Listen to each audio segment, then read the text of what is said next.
सुबह की नरम धूप में जब परिंदों की चहचहाट अभी ताजा थी, जिले की सबसे ताकतवर खातून डीएम कोमल शर्मा अपनी स्कूटी पर ऑफिस की तरफ रवाना हुई। उनकी स्याह साड़ी हवा में लहरा रही थी, जो उनकी लंबी कद की शख्सियत को एक पुरस्कार जादू देती थी। स्याह कपड़ों में उनकी आंखें चमक रही थीं जैसे कोई तूफान आने वाला हो, मगर इस वक्त वो बिल्कुल एक आम खातून की तरह दिखाई दे रही थी। सादा पर यकीन और मुस्तबा स्याह साड़ी की चौड़ी पट्टी उनकी कमर को घेरे हुए थी, जो उनकी मजबूत शख्सियत की अक्सबाजी कर रही थी। वो सोच रही थी आज के दिन की मीटिंग्स के बारे में, जब अचानक बाजार के करीब पहुंचते ही स्कूटी का पंचर हो गया। कोमल शर्मा की भौहें सिकुड़ गईं। अब तो ऑफिस में तखीर हो जाएगी। दिल में एक हल्की सी बेचैनी उठी, मगर उनका चेहरा परसुकुंड रहा। आसपास देखा तो एक बूढ़ा आदमी नजर आया जो सड़क पर खड़ा चाय की चुस्की ले रहा था। भाई, यहां करीब कोई पंचर की दुकान है? उन्होंने आहिस्ता से पूछा। आदमी ने मुस्कुराते हुए इशारा किया। जी मैडम, आगे बस 50 मीटर पर है राम सिंह की दुकान। वो अच्छा काम करता है। कोमल ने शुक्रिया अदा किया और स्कूटी धकेलते हुए दुकान तक पहुंची। दुकान एक छोटी सी जगह थी जहां टायर्स और टूलज बिखरे पड़े थे और हवा में रबर की बू फैली हुई थी। राम सिंह एक पतला सा गरीब आदमी जिसकी उम्र 45 के करीब थी। काम में मुस्तफा था। उसके हाथों पर तेल की मिट्टी लगी थी और चेहरा मेहनत की लकीरों से भरा हुआ था। भाई, जल्दी ठीक कर दें, बहुत जल्दी है मुझे, कोमल ने कहा। उनकी आवाज में नरमी थी मगर उज्जी नहीं। राम ने फौरन स्कूटी को उठाया और काम शुरू कर दिया। कोई बात नहीं मैडम, 10 मिनट लगेंगे, उसने तसल्ली दी। कोमल पास की बेंच पर बैठ गई फोन चेक करते हुए, मगर उनका दिमाग अभी भी काम की फिक्र में था। अभी काम शुरू ही हुआ था कि सड़क पर एक जीप की आवाज गूंजी। जीप रुक गई और उसमें से एक इंस्पेक्टर निकला। अरविंद कुमार, जिसका चेहरा गुस्से और जल्दबाजी से सिरक था। उसकी जीप का पंचर भी हो गया था। वो चीखा, अरे राम, मेरा पंचर पहले ठीक करो, मुझे फरी थाने जाना है, बहुत अहम केस है। राम ने हाथ जोड़े। साहब, ये मैडम पहले आई हैं, उनका काम खत्म करके आपका बना दूंगा, बस 10 मिनट। अरविंद गुस्से से लाल हो गया। उसकी आंखें फूटने को थीं। 10 मिनट में 10 सेकंड भी नहीं बैठूंगा। पहले मेरा वरना देख लूंगा तुझे, मैं पुलिस हूं, समझा? उसकी आवाज सड़क पर गूंज उठी। आसपास के लोग रुक गए। कुछ हंसने लगे, कुछ सर हिलाते हुए आगे बढ़ गए। कोमल शर्मा ने आहिस्ता से कहा, सर, मुझे भी काम है, बराह मेहरबानी थोड़ा इंतजार करें, जल्द ही आपका भी हो जाएगा। सबका काम तो होता है। उनकी स्याह साड़ी में छुपा यकीन अब नजर आने लगा था। यह सुनकर अरविंद और भी भड़क उठा। तुम मुझसे झगड़ा लेगी? देख नहीं रहा मैं कौन हूं? थाने का इंस्पेक्टर हूं। गुस्से में उसने कोमल के गाल पर एक जोरदार थप्पड़ मार दिया। थप्पड़ की आवाज सड़क पर गूंज गई। कोमल का सर हल गया, गाल पर लाली फैल गई। अब दिमाग ठीक हो जाएगा। मैं चाहे तो तुझे सड़क पर ही खत्म कर दूं, आम औरत समझ रखी थी तुझे। आसपास लोग देखने लगे, मगर कोई बोला नहीं। पुलिस का खौफ था। कोमल का गाल जल रहा था, आंखों में आंसू आए मगर वो गिरे नहीं। वो खामोश रहीं।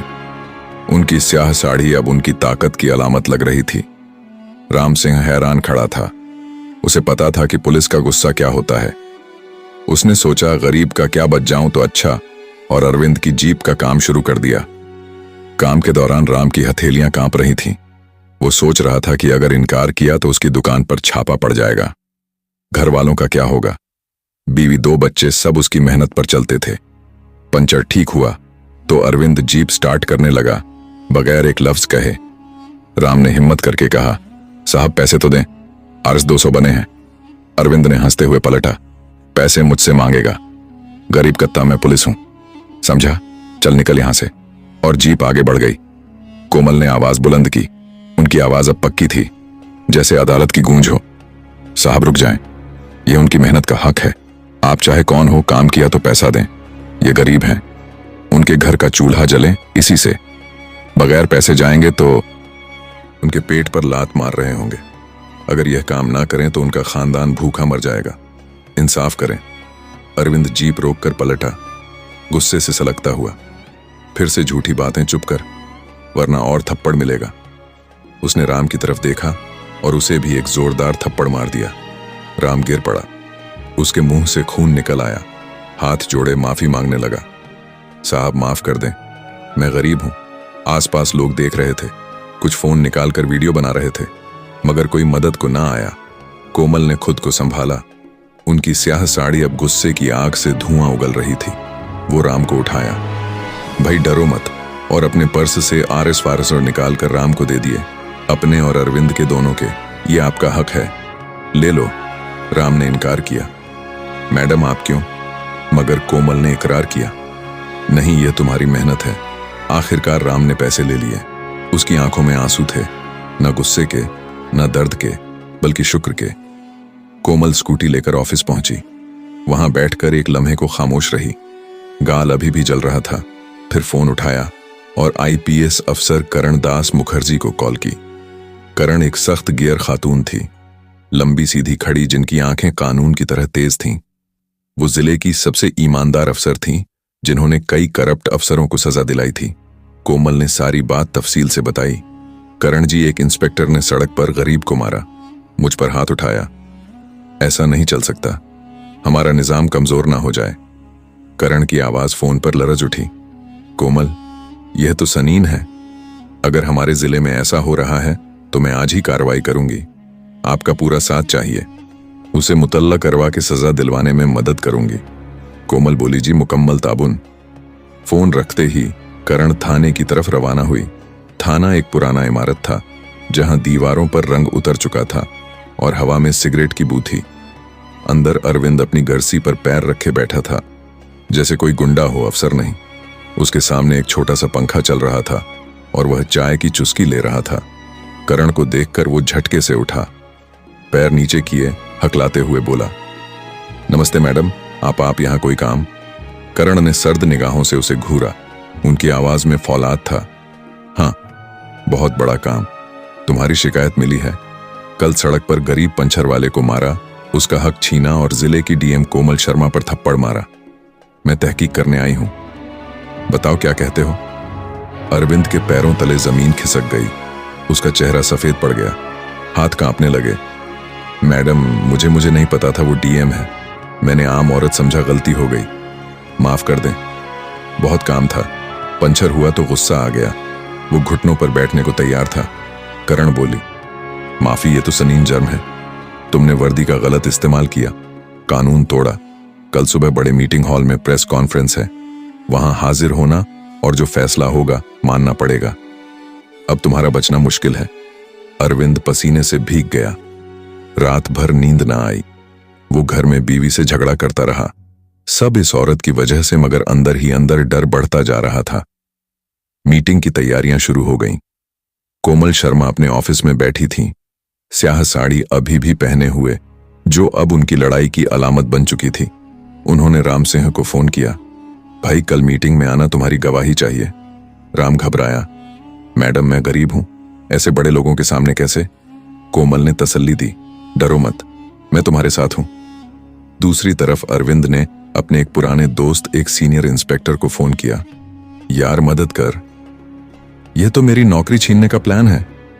दोस्त ने हंसते हुए कहा, आराम से, मैं कुछ लोगों से बात कर लेता हूं, देखते हैं। मगर अरविंद को पता न था कि करण दास मुखर्जी ने पहले ही उनकी कॉलेज ट्रेस कर ली थी। एक छोटी सी साजिश का सराग मिल गया था। करण ने कोमल को बताया, यह अकेला नहीं, शायद नेटवर्क है, कल सब खुल जाएगा। कोमल की आंखों में चमक आ गई। ठीक है, इंसाफ मुकम्मल होगा। रात भर दोनों अफसरान दस्तावेजात तैयार करती रही, मीडिया को इनवाइट किया और आवाम को पैगाम दिया। कल इंसाफ की लड़ाई देखें। हजूम बढ़ता जा रहा था। सोशल मीडिया पर वीडियोस वायरल हो रही थी। पुलिस बनाम इंसाफ। अगली सुबह जिले के सबसे बड़े मीटिंग हॉल के बाहर मीडिया की भारी भरकम हो गई थी। कैमरे, माइक, लोग, सबकी जुबान पर एक ही बात, इंस्पेक्टर ने डीएम को थप्पड़ मारा, गरीब को भी। क्या होगा इसका? हॉल के बाहर एक छोटा सा एहतराज भी शुरू हो गया था, जहां गरीब मजदूर दस्तक स्लोगन दे रहे थे, पुलिस हमारी दोस्त ना कि दुश्मन। हॉल में कोमल शर्मा बैठी थी। स्याह साड़ी में उनकी शख्सियत अब एक मूर्ति की तरह थी, मजबूत, नाकाबिल एहजिम। बाईं तरफ करणदास मुखर्जी, जिनकी आंखें तेज तलवारों की तरह थी। दाईं तरफ एसडीएम अजय कुमार, जो खामोश नोट्स ले रहे थे। 10 बजे दरवाजा खुला।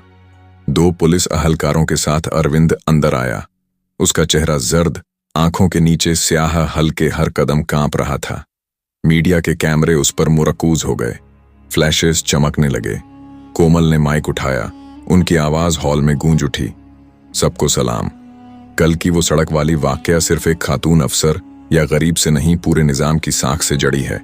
हम कानून की हिफाजत के लिए हैं, न कि उसे तोड़ने के।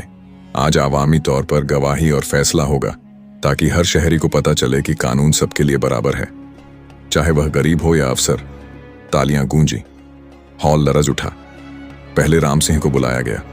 वो कांपते कदमों से माइक के पास आया। थप्पड़ का निशान अभी ताजा था। हाथ जोड़े सबको नमस्ते किया। करण ने पूछा, पलो भाई, कल सड़क पर क्या हुआ था? तफसील से बताओ। राम की आवाज लरज रही थी, मगर हिम्मत जुट गई।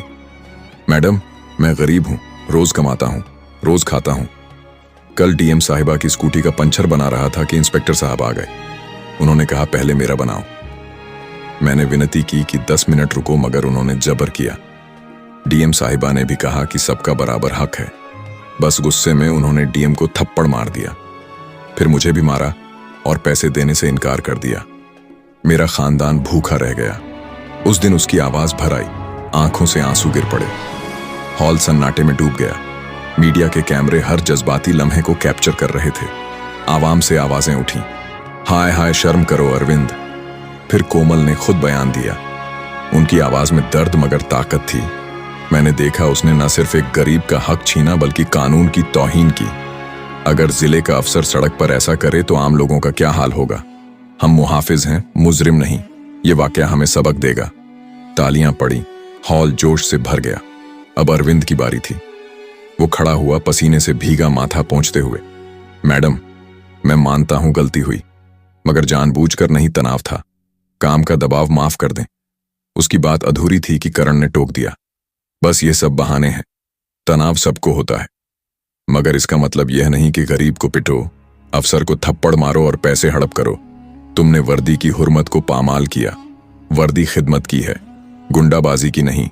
आवाम की आवाजें बुलंद हुई।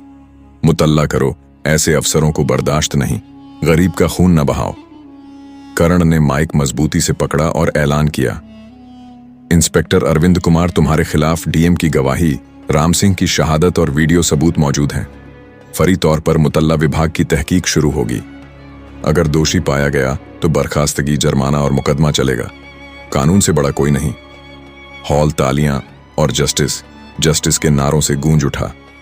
राम सिंह की आंखों में राहत के आंसू आ गए। उसने हाथ जोड़े। शुक्रिया मैडम, आपने मेरा हक वापस दिलाया। कोमल ने उसके कंधे पर हाथ रखा। उनकी स्याह साड़ी अब फतेह की अलामत थी। अब डरो मत भाई।